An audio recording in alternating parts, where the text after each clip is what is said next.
Welcome you all in a very beautiful morning with me, that is Professor Thote Madam, and today again we are going to learn about something new of NDA. बेटा सबसे पहले तो एक बात दिमाग में fit करके रखना कि एनडीए क्रैक करने के लिए आपको ज़रूरत है कंसेप्चुअल नॉलेज।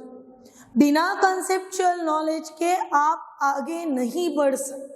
स्टेट बोर्ड की तरह जैसे एक्सरसाइज मिसलेनियस में दिए वैसे के वैसे ही क्वेश्चन है, हमें यहाँ से निकाल के वहाँ पे दैट इज कॉपी पेस्ट करना है, वैसे नहीं। एनडीए में जितना हो सके उतना दिए हुए पर्टिकुलर रूल कंसेप्ट को जितना हो सके उतने लेवल तक क्रैक करो, जितना हो सके उसको उतना छोटे छोटे पार्ट्स में डिवाइड करो ताकि क्वेश्चन कितना भी घुमा के आए आप उसका आंसर दे पा सको। Now before starting the questions based on the set theory, कुछ कंसेप्ट फिर से एक बार रिवाइज करा लेते। That is the number 1, null set is a subset of every set. बेटा नल यानी क्या? तो नल का मतलब ही खाली पीली हो गया, एम्प्टी, खाली पीली। तो जो बंदा खाली पीली है वो किसी का साथ दे दे, that is the null set is a subset of every set. ये एक जो कि यहाँ पे जाएगा। Second one, every subset, every set, हर एक सेट खुद ही के साथ छोटे छोटे सबसेट बनाएगा। It means every set is a subset of itself. Now third one is that is if number of elements in a set n, कोई ना कोई एखादा पर्टिकुलर सेट है जिसमें n नंबर ऑफ एलिमेंट्स है। मैंने बोला set of natural number less than 5। So set of natural number less than 5 में 1 2 3 4 आ गए, यानी how many numbers in a set? So 4 numbers. Numbers in a set is called the elements, and total numbers in a set is called cardinal number, that is the cardinality of set. So अगर किसी set में n numbers है, then the number of all possible subset, this is keep in the mind, number of all possible subset is equal to 2 to the power n। अगर मैं बोलूं मेरे set में 3 elements है, मेरे सेट में 3 एलिमेंट्स है, it means the value of n is equal to 3। Therefore number of possible subset is equal to 2 to the power 3। जो भी 2 into 2 into 2 8, that is your required number of subset। Now next one, number of all possible non-empty subset. This is important. Number of all possible non-empty subset, non-empty, कोई खाली कुछ ना कुछ होना उसके अंदर, वो अगर निकालना है then our formula is 2 to the power n minus 1। Now a small change in a formula, that is number of all non-empty, but अभी कैसे set? Proper subset, so that time formula 2 to the power n minus 2। Now focus on this, जब आपके पास n number of elements है तो number of possible subset के लिए formula लगा दिए 2 to the power n। वही नंबर ऑफ एलिमेंट जब आपके पास है तो नॉन एम्प्टी सबसेट्स निकालने के लिए फॉर्मूला लगा दिए 2 to the power n minus 1। और वही नंबर ऑफ एलिमेंट्स पे प्रॉपर सबसेट जब ढूंढने की बारी आई तो बना दिए 2 to the power n minus 2। This are some basics which is required to solve the questions। बढ़ते हैं बेटा नेक्स्ट के तरफ, that is some questionnaires। बात एक ध्यान में क्या रखोगे आप कि जब भी क्वेश्चनरी सॉल्व हो वो समय पे आप हर एक क्वेश्चन को सबसे पहले समझोगे and then try to solve it. Now see my question number first is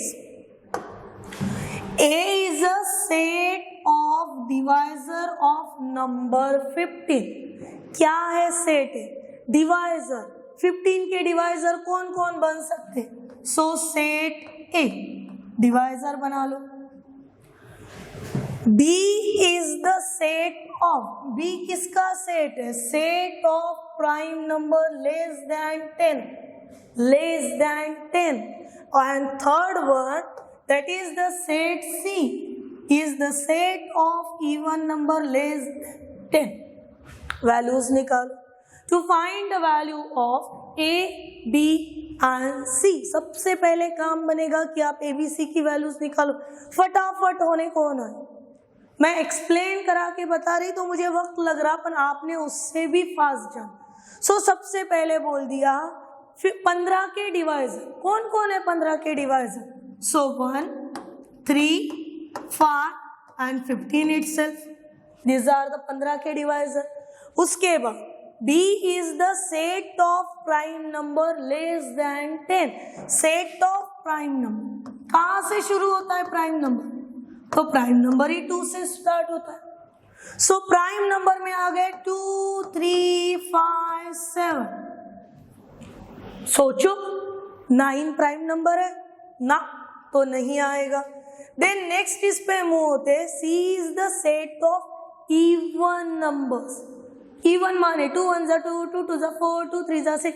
even number. So C में लिख लिए 2, 4, 6, 8. Again the numbers not less than 10. सबसे पहले क्या निकालना है? सबसे पहले निकालना है A और C का यूनियन. ये देखिए A और C का यूनियन करना, यानी सबके पास जो थोड़ा थोड़ा थोड़ा थोड़ा है वो सबको एक साथ ले लेना. So A union C. Let check out. A union C में 1, 2, 3, 4, 5, 6, 8, 15. कुछ छूटा तो नहीं? Now 1, 2, 3, 4, 5, 6, 7 नहीं है, 8 और उसके बाद में आ गया हमारा 15. देन इसका क्या बनाना? A यूनियन C का क्या बनाना है? इंटरसेक्शन बनाना है. किसके साथ बनाना है ये इंटरसेक्शन? तो B के साथ. इंटरसेक्शन बनाने का मतलब हुआ to find the common element which is lies in both the set. क्या कॉमन चल रहा है बच्चा? A C में 2 है, B में भी 2 है, 3 है, यहाँ पे भी 3 है. बात समझ में आ रही? आगे चलो. 4 है क्या तुम्हारे सेट B में? नहीं.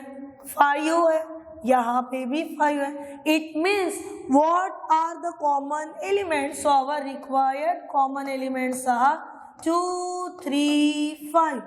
2, 3, 5, which is lies in our option number C. ये होता है आपका to form the union and intersection of any two sets. Move on the second question. क्या बोल रहा second question हमें? Second question बोल रहा x² plus 6x minus 7 less than 0.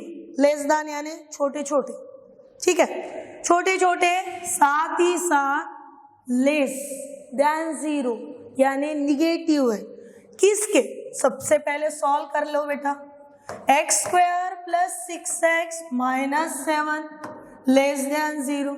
Yes, this is the quadratic equation having the two roots. Product कितना होना? -7 होना. सम कितनी होना? +6 होना. जुगाड़ जमा लो.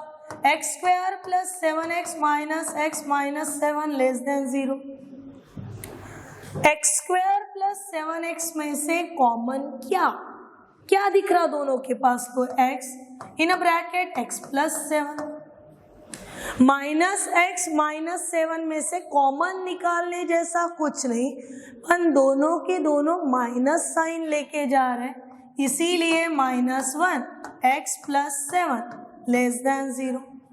कॉमन क्या हुआ x प्लस 7, अनकॉमन क्या हुआ x minus 1 less than 0, means getting the two possibility x less than minus 7 and x less than 1.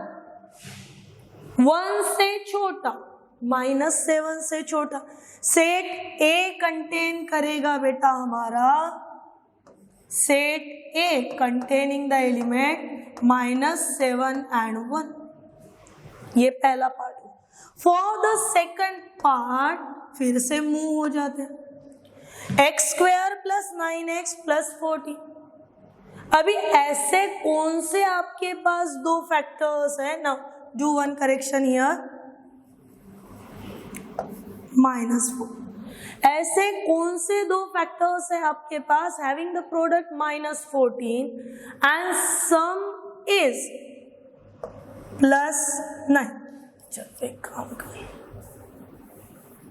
So factors ढूंढो, X square plus 9x plus 14 greater than 0। दो factor 7 2 14, so X square plus 7x plus 2x plus 14 greater than 0। What is common? X. What is common from here? So x in a bracket x plus 7 plus 2 in a bracket x plus 7. So two possibilities are x is equal to -2 for the set B, that is -2 -7। अभी आपको ढूंढना है कि ये दोनों में से कौन सा करेक्ट है, कौन सा करेक्ट है वो ढूंढने के लिए हम लोग निकल पड़ते हैं इसे ढूंढने के लिए ना।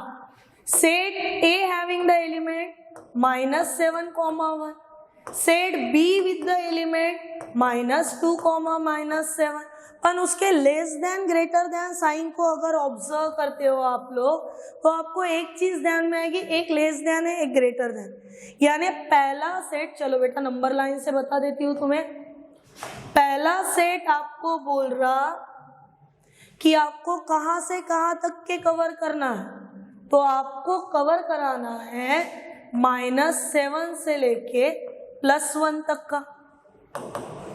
उसके बाद सेट B -7 से लेके 1 तक का ये वाला पोर्शन। उसके बाद B बोल रहा आपको -2 to -7, यहाँ पे कहीं तो भी है -2 से लेके -7 ये पोर्शन पहली टर्म।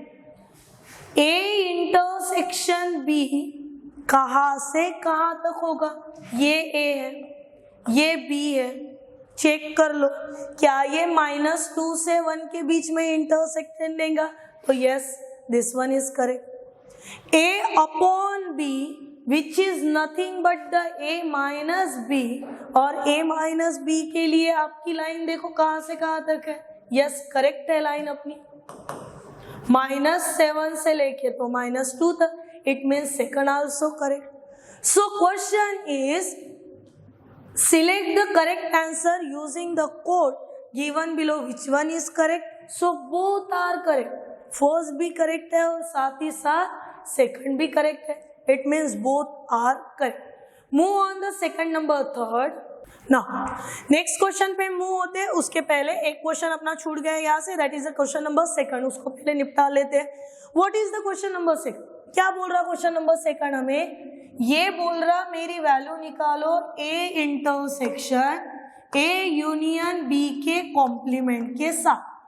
बाबा डिमॉर्गन्स बैठा ही है सेट तेरे में, बोल ही रहा मैं आता हूँ तुम्हारी मदद करने के लिए, सो बुला लेते उसको।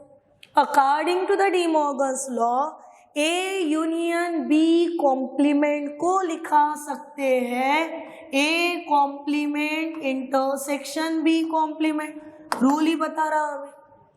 पर A इंटरसेक्शन A कॉम्प्लीमेंट का मतलब तो फाई होता है, क्योंकि वो वही रिश्ता निभा रहे जो एलिमेंट A में है वो A' में नहीं, तो जब एलिमेंट ही नहीं है सेम सेम दोनों के पास तो there is no common element, and अगर उनमें नो कॉमन एलिमेंट मिल रहा है it means it has the value 5। और फाई जब किसी के साथ भी इंटरसेक्शन बनाता है तो वो आंसर कितना देता है? 5, which is lies in our option number C. Mark this question and marks the option. Now move on the question number 4. देखते बेटा क्या बोल रहा 4, इसको भी निपटा लेते। A and B are defined as, कैसे डिफाइन कर रहे A और B? तो A डिफाइन कर रहा y is equal to e to the power x, x belongs कर रहा रियल नंबर को, x y such that, ये दो डॉट है ना, इसको ये नहीं करना, this is for such that, ठीक है। कैसा है सेकंड सेट, जहां पे वैल्यू क्या मिल रही है, y is equal to x. चलो नेक्स्ट 4 में से कौन सा ऑप्शन करेक्ट है वो ढूंढते। नाउ अगर मैं कंसीडर कर, मैथमेटिक्स चल रहा, बिना कंसीडरेशन के आगे जा ही नहीं सकते, क्या करेंगे, हमारे पास पर्याय ही नहीं है। नाउ कंसीडर कर लेते कि may be the value of x -1 0 1, restriction नहीं, आप -2 +2 -3 +3 जो चाहे वो करो। नाउ a के लिए सॉल्व करना, अगर x की वैल्यू -1 0 1 है तो y के लिए फॉर्मूला चल रहा, क्या फॉर्मूला चल रहा, e to the power x। x की वैल्यूज डाल दो बेटा, पहले अगर x की वैल्यू -1 डाले तो y इज इक्वल टू बन जाएगा e टू द पावर -1, अगर x की वैल्यू 0 डालो तो e टू द पावर 0 1, और e टू द पावर 1 माने e जैसे का वैसा। सो सेट A के एलिमेंट्स बन जाएंगे हमारे इन अ ब्रैकेट, कैसे बनाना है ये, ऑर्डर्ड पेयर्स। क्या होता है ये ordered pair, x y first component second component को रिलेट करा के बनाते हैं वो। सो पहला हो गया -1 e to the power -1, second हो गया 0 1, और थर्ड हो गया 1 e। These all are the elements in a set A. अभी बात करते हैं अबाउट द सेट B। चलो सेट B बोल रहा कि जो x चलेगा बाबा मैं तो वैसे ही रहूंगा, x अगर 1 है तो मैं भी 1, x अगर 0 है तो मैं भी 0। So y is equal to x वाले प्रॉपर्टी को सेटिस्फाई कर। सो एलिमेंट्स आर -1 -1 0 0 1 1, आ गए एलिमेंट्स ऐसे। तुम्हें बोल रहा कि ऑब्जर्व करो चारों ऑप्शन को और जो करेक्ट है उसे लिखो। क्या तुम्हें नजर आ रहा बी सबसेट ऑफ ए है, आ रहा, नहीं, गलत। क्या ए सबसेट ऑफ बी है, ए के ऐसे कोई है क्या एलिमेंट्स की वो सारे के सारे बी में है, नहीं, ये भी गलत। ए और बी का इंटरसेक्शन 5, ये बोल रहा कि ए और बी में कोई साम्यता नहीं, कुछ भी कॉमन नहीं, सही है उसका कहना। ए और बी में कोई ऑर्डर्ड पेयर सेम नहीं है, it means this is equal to 5, which is in your option number C. कुछ भी कॉमन नहीं रहा, इसी का मतलब होता है कि वहां पे अगर दो एलिमेंट दो सेट्स देखे और दो सेट में कुछ भी कॉमन नहीं है, इट मीन्स दोनों के इंटरसेक्शन की वैल्यू हो गई 5, that is a null set, that is the empty set. Move on the second question. देखो कितने प्यारे प्यारे छोटे छोटे क्वेश्चंस हैं ना। क्या बोल रहा क्वेश्चन, x और y दो सेट है, तो भाई मेरी वैल्यू निकालो। फिर से किसकी वैल्यू निकालना है, तो x intersection y union x की। Distributive law of set theory अगर यहाँ पे मैं यूज करूं तो डिस्ट्रीब्यूटिव लॉ बन जाएगा x intersection y union x intersection x ना। बढ़ते हैं नेक्स्ट क्वेश्चन। जो मुझे बताओ, हमारे पास आइडम्पोटेंट नाम का एक नाम पे मत जाओ उसके, वो आंसर क्या दे रहा वो बता। आइडम्पोटेंट लॉ बोलता है अगर कोई दो सेट यूनियन में बोलो या इंटरसेक्शन में साथ साथ सेम अगर आ रहे तो वो खुद ही खुद को आंसर देते हैं, यानी ये आंसर एक्स दे रहा। यहाँ पे ये पहले से ही चल रहा बेटा, एक्स इंटरसेक्शन वाई और ये यूनियन। पर हमारे बेसिक इंपॉर्टेंट रूल्स हमें बताते हैं this type of equation gives us the answer is equal to x. कल के सेशन में हुआ था ये, it means your answer is x. Now move on the second question. So what is our second question? Now A is a set, क्या contain कर रहा है? लिख लो बेटा। A is a set of elements 1, 2, 3. B is the set of element 3, 4. And C is the set of element 4, 5, 6. हमें values किसके ढूंढने? हमें सबसे पहले तो B और C का इंटरसेक्शन करना है, कर लेते हैं। B इंटरसेक्शन C में क्या कॉमन? तो 4 कॉमन।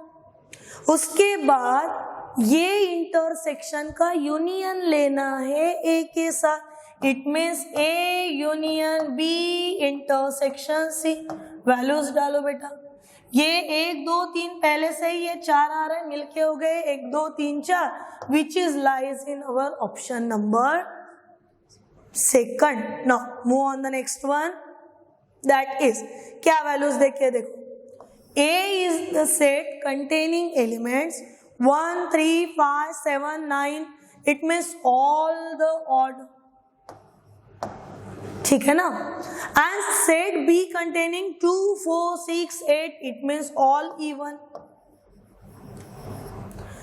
और N है आपका यूनिवर्सल सेट। यूनिवर्सल का मतलब जब आप A और B के कंबाइन कर लोगे, देखो कर ही लो, A और B को कंबाइन करा लिया, इट मीन्स A और B का अगर आपने यूनियन ले लिया तो A में पूरे के पूरे ऑड जाके बैठे, B में पूरे के पूरे इवन जाके बैठे।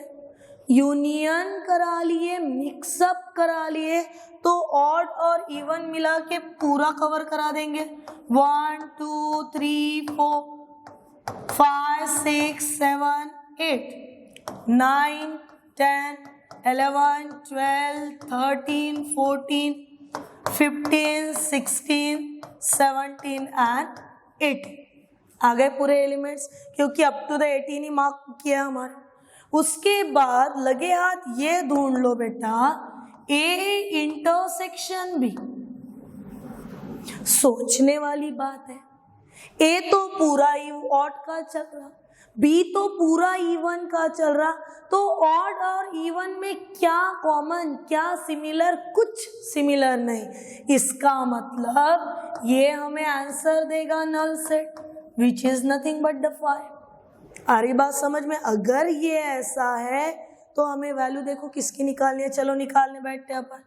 दैट इज A डैश, उसके बाद यूनियन बना रहा, union with A union B, and this is intersected with B dash.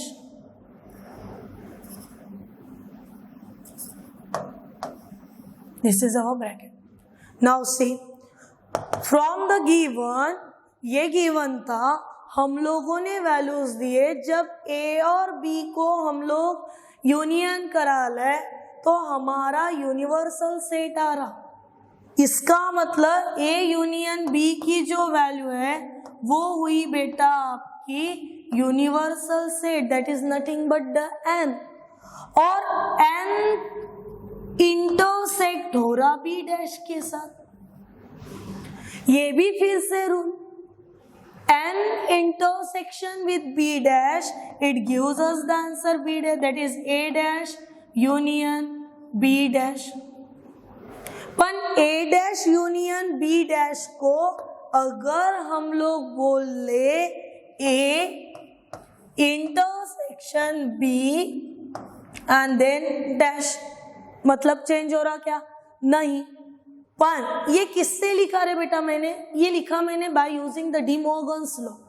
ये लिखा मैंने पन ए इंटरसेक्शन बी बता रहा मेरी वैल्यू 5 है, और 5 का जब कॉम्प्लीमेंट होता है then is equal to the universal set, and as per our question universal set is denoting as a n, it means required answer is n।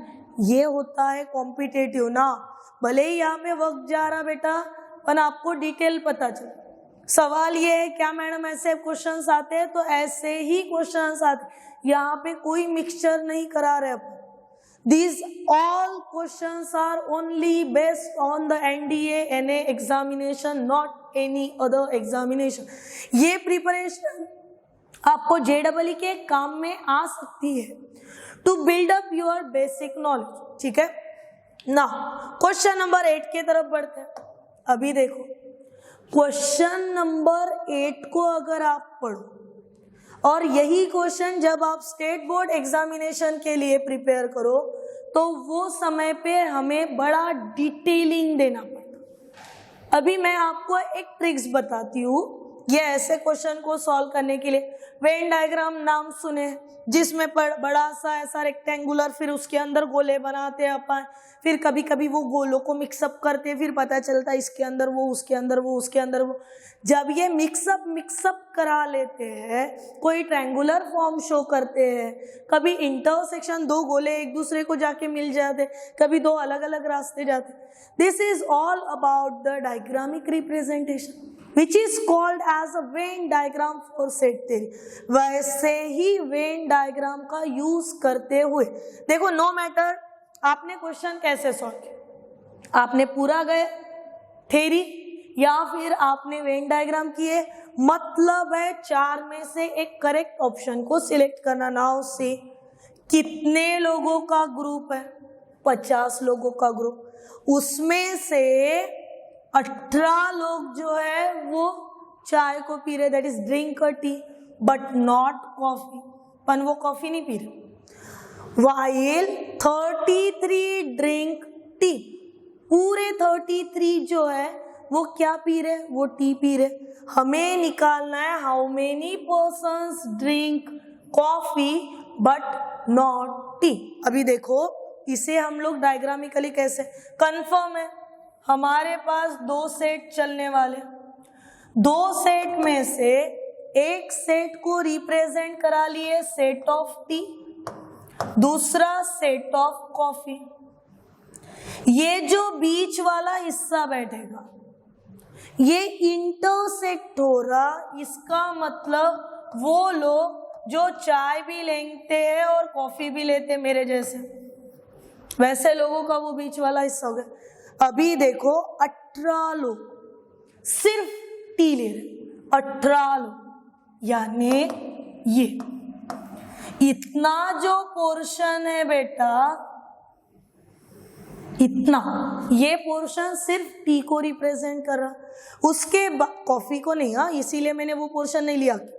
While 33 drink tea, जबकि पूरा अगर टी को कवर करे तो पूरा covering T जा रहा हमारे पास 33।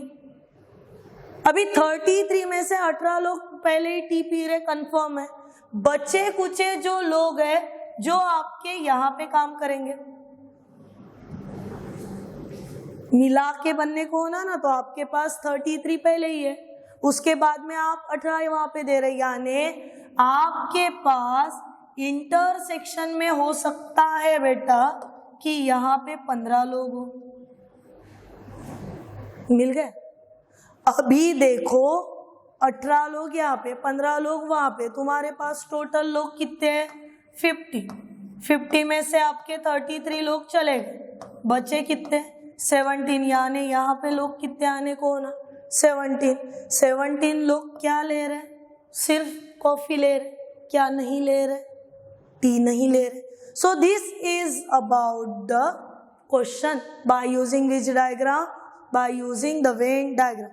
Similarly, by using the same concept, solve कर लेते हैं next question को भी. What is the question number 9? पहले 9 को निपटा लो. Now, x क्या है? तो x पॉजिटिव इंटीजर है. तो अगर x पॉजिटिव इंटीजर है तो इसके लिए x क्या सॉल्यूशन सेट बनाएगा? क्या कंडीशन देके? x + 2 = 0. x = -2. क्या -2 पॉजिटिव इंटीजर है? नहीं. x कैसे रहने को ना पॉजिटिव इंटीजर, वैल्यू कैसे आ गई? Negative integer. सॉल्यूशन सेट में क्या रहेगा? कुछ भी नहीं रहेगा. और कुछ भी नहीं रहेगा यानी खाली पीली जाएगा तो क्या बोलेगा? वो क्या किया उसने? Empty set, which is nothing but the null set. Now move on the next question. In a examination, एक एग्जाम में क्या हो रहा? 70% स्टूडेंट पास हो रहे फिजिक्स में. उसके बाद 80% बच्चे पास हो रहे केमिस्ट्री में %. ठीक है. देन 75% पास हो रहे मैथमेटिक्स में और 85% पास हो रहे बायोलॉजी में. अभी देखो इसको भी वेन डायग्राम से कर लो. क्या लंबा खींचना बेटा? एक एक गोला बना लिए. फिजिक्स, केमिस्ट्री, मैथमेटिक्स, बायोलॉजी बना लिए. चलो आगे चलते हैं ना. इसमें से ये फिजिक्स का है, ये केमिस्ट्री, बायोलॉजी, मैथमेटिक्स. फिजिक्स में कितने % बच्चे पास हो रहे हैं? 70%. 70% बच्चे अगर पास हो रहे, इसी का मतलब फेल कितने हो रहे? 30% फेल हो रहे. सिंपल सी बात है. 100% रिजल्ट रहता ना. अगर केमिस्ट्री में 80% बच्चे पास हो यानी कितने % बच्चे फेल हुए? तो 20% बच्चे फेल हो गए. ये फेल है. हाँ, ये भी फेल. उसके बाद मैथमेटिक्स की अगर बात करें तो 75% बच्चे पास हो रहे. 75% बच्चे अगर पास हुए इसका मतलब 25% बच्चे ना पास हुए. सिंपल. एंड देन 85% बच्चे पास हुए इन द बायोलॉजी यानी होशियार है बच्चे, बायो में बहुत अच्छे से मार्क्स लेके आ गए. इसका मतलब 15% बच्चे फेल हुए इन द बायोलॉजी. ये फेल है. ये नालायकों की संख्या है यहाँ पे. Fail fail fail fail. Now X% student fail in all the 4 subject. सभी सब्जेक्ट में मिलके कितने % स्टूडेंट फेल हुए? उसकी कौन सी वैल्यू निकालनी है? तो उसकी मिनिमम वैल्यू निकालनी है. ना फोकस ऑन दिस. 2016 में आ चुका है. और जब मिनिमम वैल्यू ढूंढनी रहती तो इंटरसेक्शन का सबसे कम वाला पोर्शन ले लेते. यहाँ पे देखो 30%, 20%, 25% एंड 15%. सबसे कम कौन है? सबसे कम कौन है? तो 15%. इसका मतलब बिना सॉल्व किए आंसर आ गया. That is how many % of students fail? That is only 50%. Move on the next question. Diagrammatic form देखो क्या क्या देखे है डायग्राम में. फर्स्ट पोर्शन बता रहा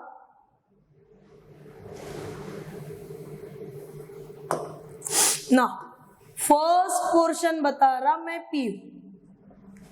सेकंड पोर्शन बता रहा मैं Q और थर्ड बता रहा मैं R हूं.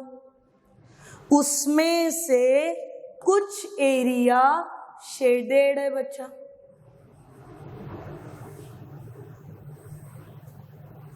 सोचो अभी कौन सा एरिया शेडेड हो गया और क्यों शेडेड हुआ? सबसे इंपॉर्टेंट क्यों शेडेड हुआ वो इंपॉर्टेंट। अगर मैं ये एरिया लूं और उतने एरिया की बात छोड़ तो ये एरिया डिनोट करेगा P माइनस क्यू को, ये एरिया डिनोट करेगा P माइनस आर को, और P minus Q P minus R दोनों का इंटरसेक्टेड एरिया अगर कोई है तो वो ये है। फिर से एक बार डायग्राम को समझ लो, मैं इंडिविजुअली बताती, फिर से एक बार डायग्राम। पहले तुम्हारा एरिया है P, फिर एरिया है Q, P Q।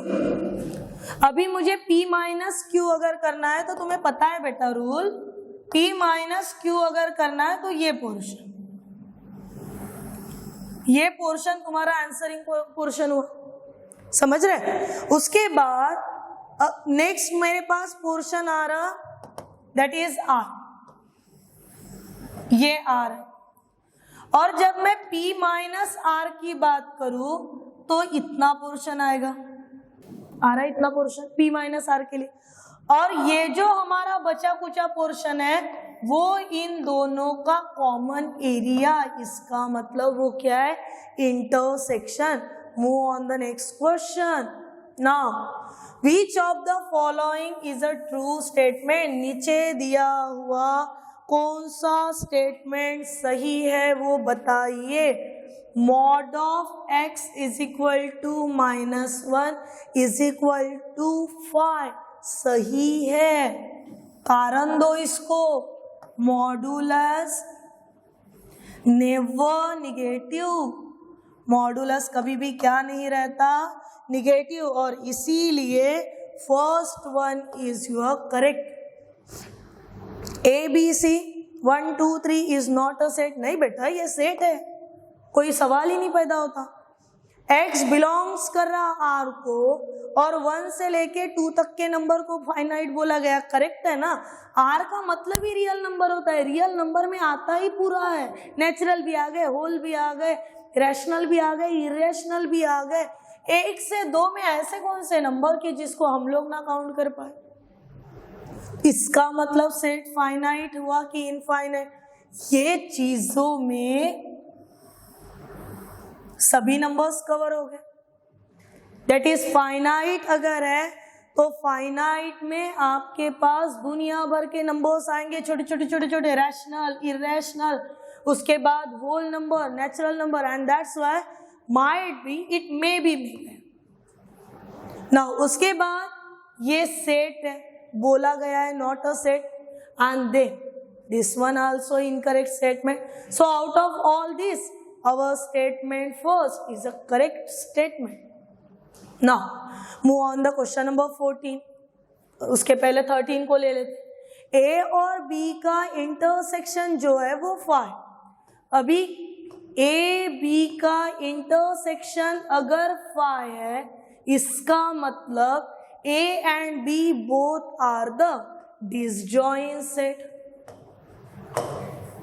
और अगर ये डिसजॉइंट सेट है तो पॉसिबिलिटीज आर A5 और B5, A is equal to 5 and B is equal to 5, A5 and B is not equals to 5, all are correct। Concentrate करो question के ऊपर, हमारे पास पहली पॉसिबिलिटी भी करेक्ट है। दोनों के दोनों अगर 5 है, दोनों के दोनों अगर खाली पीली है तो खाली पीली में से क्या कॉमन, कुछ भी नहीं, एज इट इज 5। उसके बाद A5 और B5, A5 पर B5 नहीं, पर हमारा रूल है बेटा A intersection 5 that always B is equal to 5। इसका मतलब दो में से कोई ना कोई A अगर इंटरसेक्शन में एम्प्टी है तो पूरा का पूरा इंटरसेक्शन ये एम्प्टी है, no matter, it means all are correct। Move on the second question। S क्या है, set of all distinct numbers, कौन से फॉर्म में है, P upon Q, that is the rational form।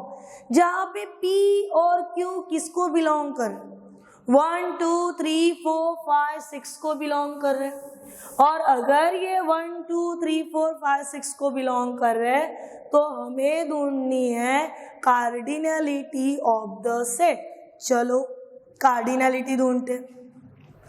P and Q both are belongs to, किसको belong कर रहे हैं?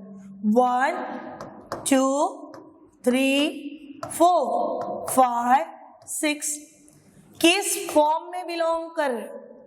तो P अपॉन Q। और अगर P अपॉन Q वाला फॉर्म बिलोंग कर रहा है इसका मतलब सेट S जो है, जहां पे ध्यान रखो सभी के सभी एलिमेंट्स को डिस्टिंग होना जरूरी है। सेट S जो है वो कैसे बनेगा? चलो 1 अपॉन 1 फिर 1 upon 2 then 1 upon 3 1 upon 4 1 upon 5 1 upon 6। ये पहला पोर्शन बना दिया बेटा, ठीक है। सेकंड एलिमेंट के साथ जाओ। सेकंड एलिमेंट कौन सा है? 2। एक एक टर्म को लेना। 2 upon 1 2 upon 2 2 upon 3 2 upon 4 2 upon 5 2 upon 6 बन गया। अभी यहाँ पे 2 अपॉन 2 का मतलब कितना हुआ? तो 2 अपॉन 2 का मतलब 1 हुआ। 2 अपॉन 4 का मतलब कितना हुआ? तो 2 अपॉन 4 का मतलब हुआ आपका 1/2। 2 अपॉन 6 है तो 2 अपॉन 6 का मतलब हुआ आपका 1/3। यहाँ पे हुआ आपका 1/3 6। सेकंड के तरफ चलते हैं, 3 को पकड़ते हैं। 3 upon 1 3 upon 2 3 upon 3 3 upon 4 3 upon 5 3 upon 6। ध्यान देना मैंने जानबूझ के उसको लेंदी खींचा है ना। 4 की बात करते हैं। सो 4 upon 1 4 upon 2 4 upon 3 4 upon 4 4 upon 5 and 4 upon 6। अभी देखो बेटा एक बार पहले ही 1 आ चुका है, इसका मतलब ये 1 यहां से कट जाएगा, ठीक है। 1/2 भी पहले आ चुका है, ये भी 1/2 यहां से कट जाएगा। 1/3 भी आ चुका है तो ये भी 1/3 यहां से कट जाएगा। Then 3 upon 1 only 3 3 upon 2 that is as it is. 3 upon 3 का मतलब 1 पहले ही सेट में आ चुका है, इसको भी लिखने की जरूरत नहीं। 3 अपॉन 4 3 अपॉन 5 3 अपॉन 6 का मतलब क्या हुआ? 1/2, इसको भी लिखने की जरूरत नहीं। देखो कितने नंबर्स कम हो रहे हैं। 4 अपॉन 1 का मतलब हुआ 4 4 अपॉन 2 का मतलब हुआ 2 जो कि ऑलरेडी एक बार आ चुका है। फिर 4 अपॉन 4 का मतलब 1, इसको भी लिखने की जरूरत नहीं। 4 अपॉन 6 का सिंप्लीफाइड फॉर्म हुआ 2/3, इसको भी लिखने की जरूरत नहीं ना। ये नंबर्स चल रहे हैं। अभी बात करते हैं 5 के लिए। सो 5 upon 1 5 upon 2 5 upon 3 5 upon 4 5 upon 5 and 5 upon 6। इसमें का 5 अपॉन 5 यानी 1 होता है जो पहले ही आ चुका है। यानी क्या क्या इंट्रोड्यूस करोगे यहाँ पे? 5/2 5/3 उसके बाद 5/4 एंड देन 5/6 ये नंबर्स। फिर बात करेंगे 6 के लिए। तो 6 के लिए देखो क्या क्या फॉर्म आ जाएंगे। 6 upon 1 6 upon 2 6 upon 3 6 upon 4 6 upon 5 6 upon 6 6 upon 6 1 no need to write again. 6 upon 1 6 नहीं आया अभी तक, लिख लो 6। 6 अपॉन 2 का मतलब 3 पहले ही आ चुका है, no need to write. 6 upon 3 का मतलब होता है 2 पहले ही आ चुका है, no need to write. 6 upon 4 का सिंप्लीफाइड फॉर्म होता है 3/2 है पहले, नो नीड टू राइट। फिर लिखने की काम है 6/5। काउंट करो कितने नंबर्स आए तुम्हारे पास। सो 1 2 3 4 5 6 7 8 9 10 11 13 14 15 16 17 18 19 20 21 22 23. It means how many cardinality of this set is a 23. Cardinality कितनी होनी चाहिए बेटा? 23. Move on the next question. E is the universal set. Concentrate on this. E क्या है? Universal set है.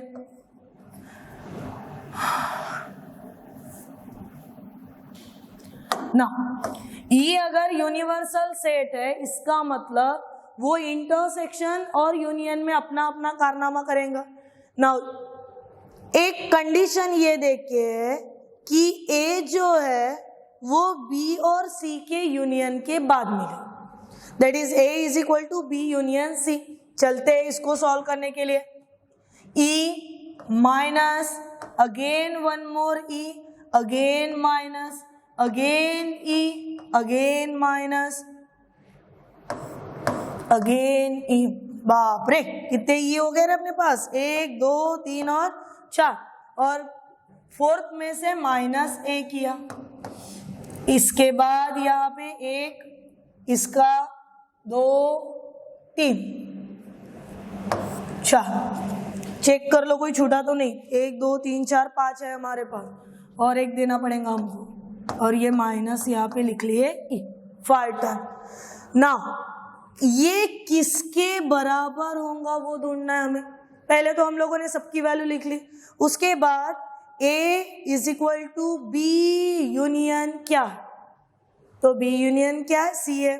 आगे बढ़ते हैं बेटा. अभी